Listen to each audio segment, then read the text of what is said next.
A man in a simple t-shirt walked into a Vegas record store in 1973. The owner took one look at him and decided he was just another broke tourist. He had no idea he was talking to the king of cool himself. It was March 23, 1973, 2:30 in the afternoon. Melody Lane Records sat tucked away on a quiet side street just off the Las Vegas Strip, the kind of place tourists would walk right past without noticing. That afternoon, 55-year-old shop owner Bernard Goldstein was behind the counter, carefully cataloging a new shipment of rare vinyl when the door chimes jingled. The man who walked in looked nothing like Bernard's usual clientele. He was wearing a faded gray t-shirt, dark sunglasses, and casual slacks that had seen better days. His salt and pepper hair was slightly messy, and he moved with the unhurried pace of someone who had nowhere important to be. Bernard immediately sized him up as another middle-aged guy killing time before hitting the casinos. Bernard Goldstein had opened Melody Lane Records in 1965, right as Las Vegas was transforming from a desert gambling town into an entertainment capital. He'd built his reputation selling rare records and memorabilia to wealthy collectors, casino executives, and the occasional celebrity. His shop was small but packed with treasures, signed albums, concert posters, and photographs that commanded serious money from serious buyers. The stranger wandered slowly through the narrow aisles, occasionally stopping to flip through record bins. Bernard watched him with mild irritation. Experience had taught him to spot real customers versus browsers within minutes, and this guy screamed browser. Dean Martin hadn't planned on shopping that day. He'd finished an early lunch meeting with his manager about upcoming shows at the Sands Hotel and decided to take a walk instead of heading straight home. The desert heat was getting to him, and when he spotted the air-conditioned record shop, he ducked inside to cool off and maybe find something interesting. Dean loved discovering little shops like this one. Despite his fame and wealth, he'd always been drawn to quiet, unpretentious places where he could just be a regular guy looking through records. Today he was hoping to find something special for his daughter Gina, who was going through a music phase and constantly asking him about the old days of recording. "Can I help you find something?" Bernard called out from behind the counter, his tone polite but clearly suggesting the man should make his purchase quickly and leave. Dean turned and smiled that famous crooked grin, though it was hidden behind his sunglasses. "Yeah, I'm looking for some vintage stuff. Jazz, swing, that era. Got anything good?" Bernard pointed toward a section of moderately priced albums in the corner. "There's some nice jazz over there. Frank Sinatra, Nat King Cole, that sort of thing. Most of those are reasonably priced." Dean nodded and made his way to the suggested section, amused by the shop owner's assumption that he needed reasonably priced anything. He flipped through a few albums, recognizing many of the musicians as old friends and collaborators. Then something caught his eye on the wall behind the register. A display case filled with what appeared to be signed photographs and premium memorabilia. "Mind if I take a look at what you've got up there?" Dean asked, nodding toward the display case. Bernard glanced up from his cataloging and frowned slightly. "That's our premium collection. Those pieces are for serious collectors only. Pretty expensive stuff." "I might be more serious than I look," Dean said with that characteristic dry humor of his. Bernard studied the casually dressed customer and made a quick judgment call. "Well, I suppose there's no harm in looking, but I should mention up front that nothing in that case is under $1,000. Dean walked over to the display case and immediately spotted something that made his heart skip. There in a gold frame was a black and white photograph from 1962 showing the Rat Pack on stage at the Copa Room in the Sands Hotel. Frank, Sammy, Joey, Peter, and himself, all in their signature tuxedos, captured mid-performance during one of their legendary late-night shows. Below the photo were 5 signatures, including his own distinctive scrawl. "That's a beautiful piece," Dean said, studying the photograph. "Where'd you get this one?" Bernard straightened up with obvious pride. "That's my crown jewel. Original Rat Pack photograph from their Copa Room days, signed by all 5 members, Frank Sinatra, Sammy Davis Jr., Joey Bishop, Peter Lawford, and Dean Martin. Authenticated by 3 different experts. It's worth $3,500, and honestly, I'm probably underpricing it." Dean stared at the photograph, remembering that exact moment. It was from a night when they'd finished their scheduled show and decided to keep going for another 2 hours, just for the fun of it. The audience had been electric, and the five of them had been at their absolute peak, playing off each other's energy like jazz musicians in perfect sync. 3,500, huh? Dean mused. That's Dean Martin's signature there in the corner? The one and only, Bernard said with the confidence of an expert. Martin was the coolest of the bunch, you know. They called him the king of cool for a reason. That signature alone is probably worth $800.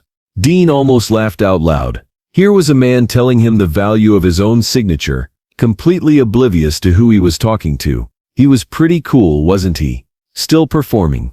Oh sure, Martin's still going strong. Just saw in Variety that he's got a residency at the Sands coming up. Guy's a legend. But look, Bernard said, his tone becoming more businesslike, I can tell you appreciate quality, but this piece is really out of most people's price range. I've got some nice prints over here that might be more suitable. Dean felt that familiar mixture of amusement and mild annoyance that came from being underestimated. It happened more often than people might expect. When he wasn't in his stage clothes and perfectly groomed, many people simply didn't recognize him. Sometimes he enjoyed the anonymity, but today it was starting to grate on him. What if I'm interested in the Rat Pack photo? Dean asked. I mean, seriously interested? Bernard paused his work and looked at Dean more carefully. The man seemed sincere, but his appearance suggested otherwise.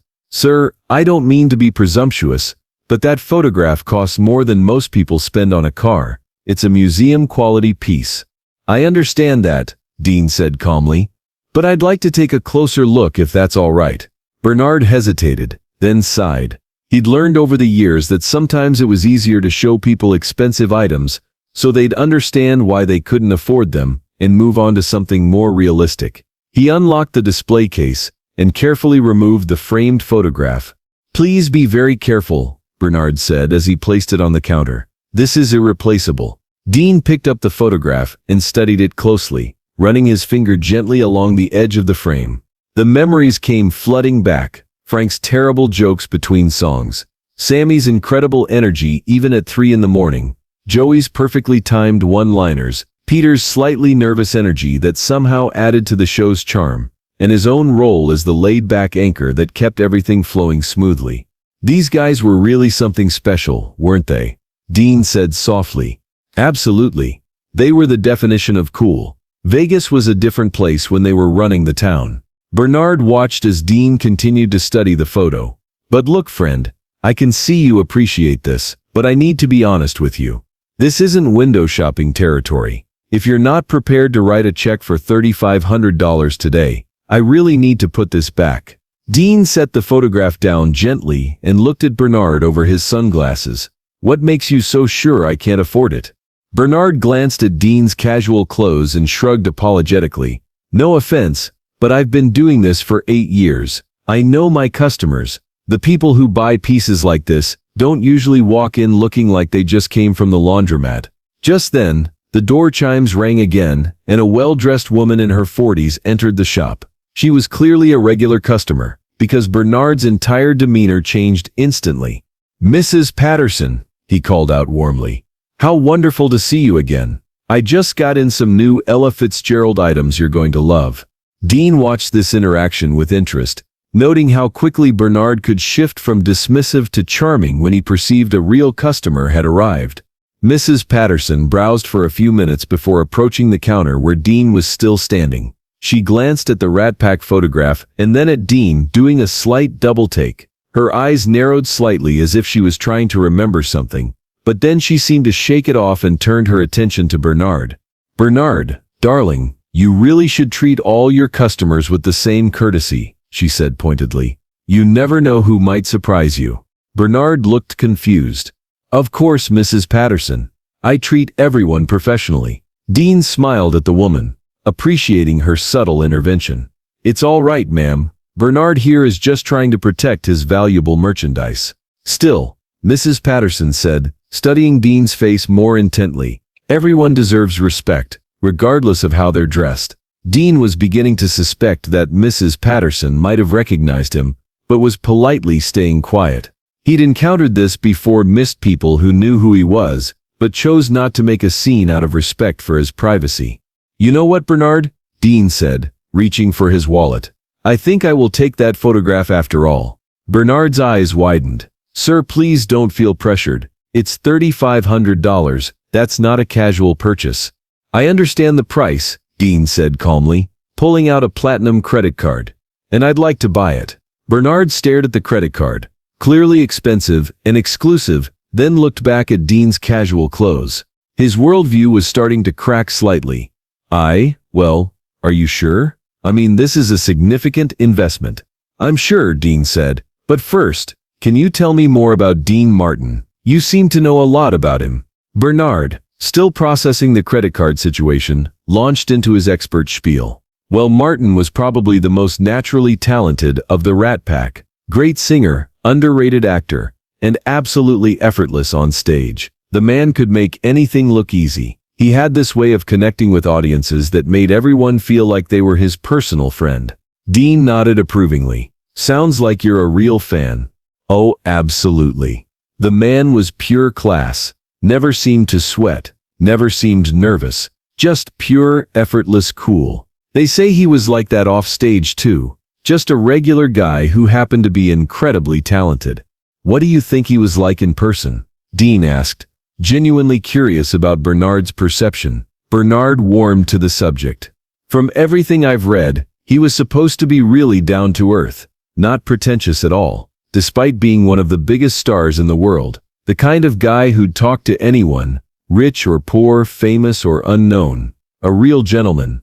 Dean smiled genuinely for the first time since entering the shop. That's a nice way to think of him. As Bernard began processing the credit card, he glanced at the name on it and froze. His face went completely pale as he read Dean P. Martin in raised letters across the bottom. The credit card slipped from Bernard's fingers and clattered onto the counter. He looked up at Dean, then at the photograph, then back at Dean. His mouth opened and closed several times without producing any sound. "Is there a problem with the card?" Dean asked innocently, though he couldn't hide his amusement anymore. Bernard whispered. "You're Dean Martin." "Guilty as charged," Dean said with that famous grin, finally removing his sunglasses to reveal those unmistakable eyes. Mrs. Patterson burst out laughing from across the shop. "I knew it. I knew I recognized you. Oh, Bernard. You should see your face right now." Bernard looked like he might faint. "Mr. Martin, I am so incredibly sorry. I had no idea. The way I treated you, assuming you couldn't afford. Oh God, I told you that you couldn't afford your own signature." Dean chuckled and put a reassuring hand on Bernard's shoulder. "Hey, take it easy, pal. No harm done. But I was so condescending, so rude. I judged you completely based on your clothes, and..." Bernard was practically hyperventilating with embarrassment. "Bernard, stop," Dean said firmly, but kindly. "You know what you told me about Dean Martin, that he was down to earth and would talk to anyone, rich or poor? Well, you were right. That's exactly how I try to be. And the fact that you didn't recognize me?